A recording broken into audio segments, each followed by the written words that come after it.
Okay guys, I found this women's rights march image that I'm going to kind of use on the other side because the women's art march was something else we could be really proud of that gives us hope.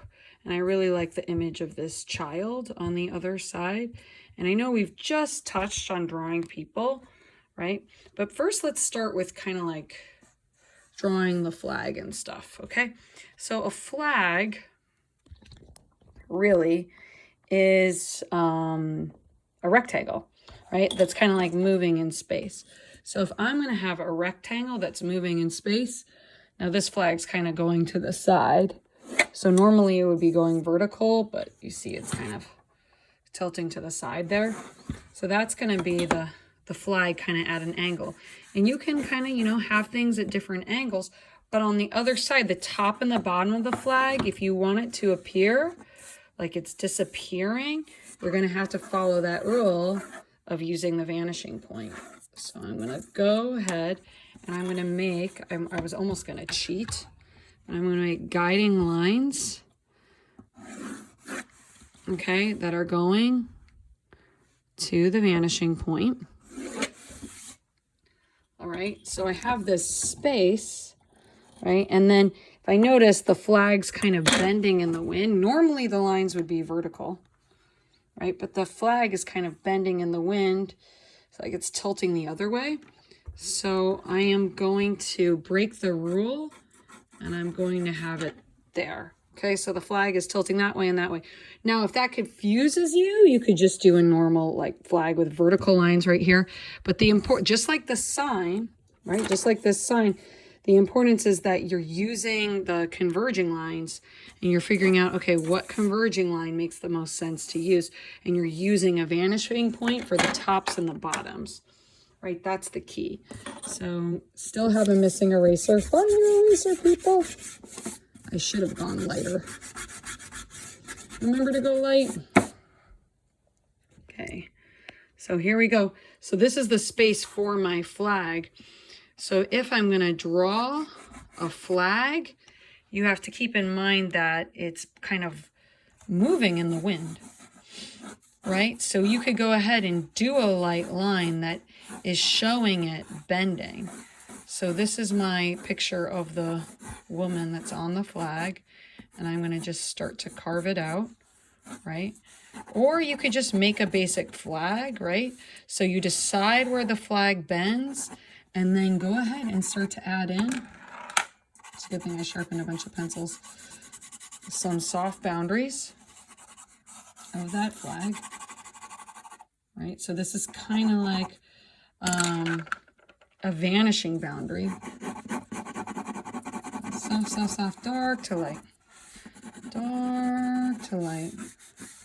Right, and I'm also looking at my reference image just to be clear, right? So you're going to put in the little bends in the flag, right? And show which way the flag is bending.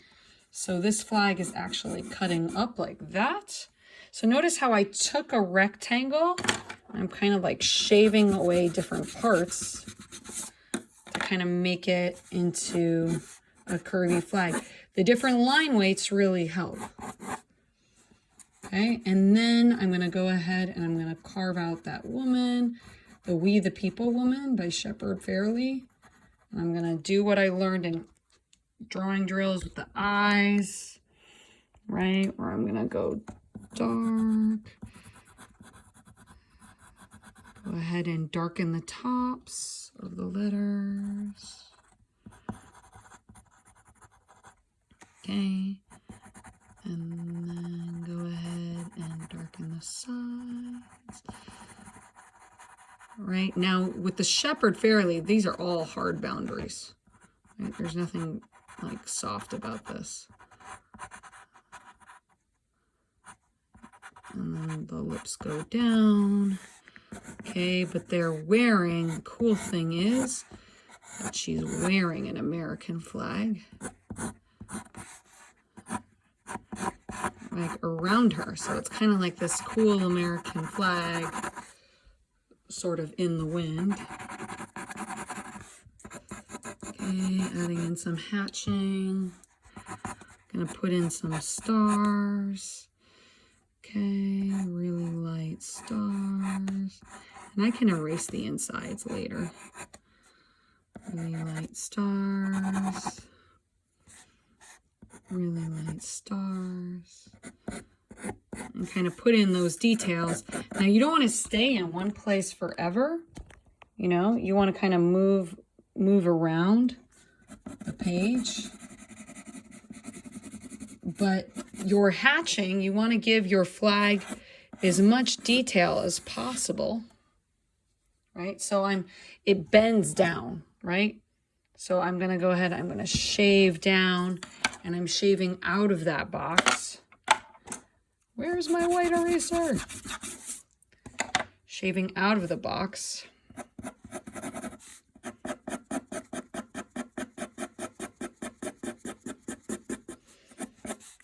Okay, so this is a shadow right here, bending this way. Right, so I'm going to really darken that with hatching. The direction of your hatching tells the viewer what way the flag is going. So I'm going to really darken that boundary because the flag, I've decided, is bending right there. I've just decided. And I'm going to use my ellipses to curve the bottom. And you decide which way you're going to have fabric bending. So I'm going to curve it that way, curve it that way. Okay, I'm feeling pretty confident about my drawing now, so I'm going to go in with a darker pencil and really shade that, but go dark to light. Right, so this is hard, this is soft coming around. Okay, and I could go in later and I could add more details to that and work on that later. Okay, if I want to make the little stick that's holding up the flag,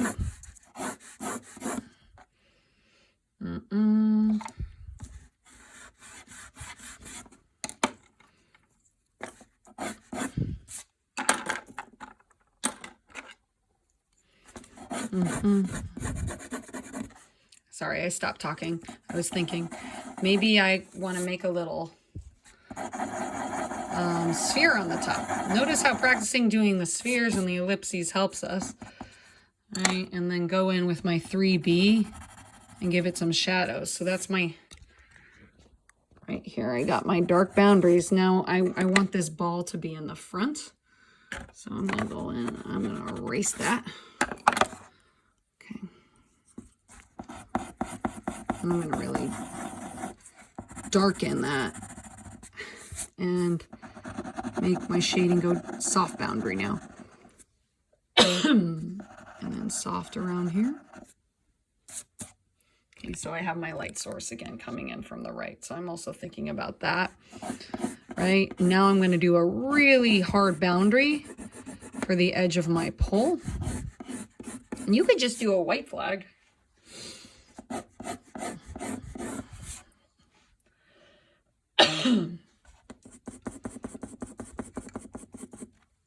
Sorry, you can't see the whole thing.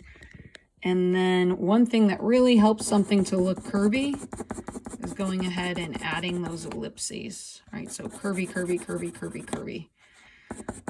Curvy, curvy, curvy, curvy, curvy, curvy, ellipses. Curvy, curvy, curvy, curvy, curvy, curvy. Curvy, curvy, curvy, curvy, curvy, curvy. And I'm gonna really have a hard boundary down there.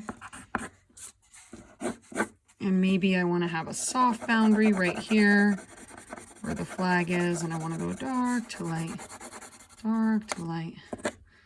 Okay, so that's kind of like the start of a flag. Again, a review about how to do a flag in perspective. If you're like, oh my God, that's so complicated. What the heck, Miss Copero, what are you doing? Is like, let's say I have the white flag. Like we've given up next to this guy who's laying on the bench in the American flag, right? So a pretty simple flag would be, I'm not going to confuse you. I'm going to make it vertical. So up and down. So it's parallel with the side of the Trump Tower. Okay. And it's coming from behind. So you could do two little sticks for the flag. Okay. And then you have a little circle for the top. All right. Now you make a top, make sure your top and your bottom line are going to the vanishing point. Right? That's your guiding lines. These are your guiding lines. Right? So there, I mean, that's like a basic flag, but it kind of looks like a rectangle. Now you could turn that into a sign, right? You could put a sign on there if you wanted, right? Or we can go ahead and we can use our ellipses to kind of, now, like I have guiding lines that are going to the vanishing point, so I could turn it into that white flag, and I can make it, I'm going to erase these dark lines. I don't need them because I'll still be able to see them once I erase them. I can go ahead and I can give it little bends, like it's that white flag in the wind. Now I'm getting really playful with my lines. Soft boundaries, dark to light. I'm hardly pressing down. Dark to light. Really darkening right here, hard boundary to soft.